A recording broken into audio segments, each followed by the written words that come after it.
I saw a survey that said that candidates who strike out, they prefer to get, after they've had an interview, they prefer to get the information via an email rather than a phone call. I was under the impression that they don't like impersonal turnoffs. Okay, what's everybody's take? It's the way the survey's written.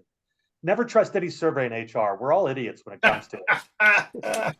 I've always done phone calls. We have to bust myths about that nonsense. So don't buy anything you ask people unless you can actually prove what they actually did. That's the answer to all of those surveys. Mm-hmm. I called them because I figured if they took the time and they were courteous enough to talk to me, then I should be courteous enough to call them, and just let them know and leave them an email. But many times I get a compliment back saying, I wish more recruiters would do that.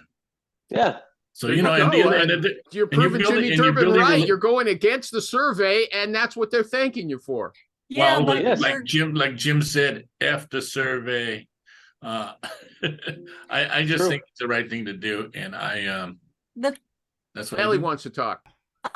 You don't stop talking. Tens of millions of people are being rejected from jobs, and how many people were, asked in the survey, and how were they asked? And so you're not getting the full context. Generally, people want to call, but you don't say, call me back. I mean, go ahead and leave the voicemail message with the invitation to get back with you if they want to discuss it.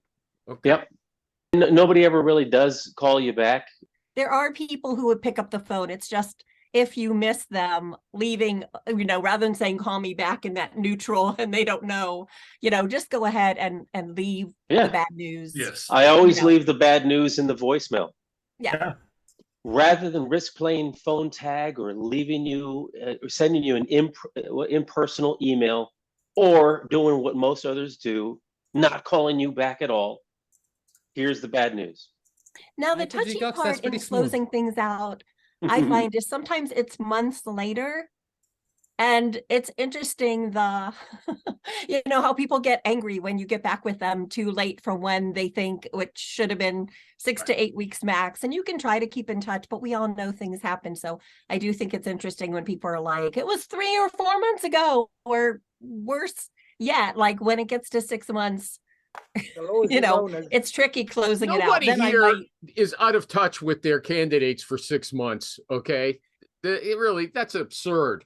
Maybe for the I think that might happen with the internal team, but not with the agency recruiters. Maybe I've never heard of it. It's outrageous. Yeah, we are leaving our money on the table. Yeah, and I am talking more like when I'm contract and partnering internally more.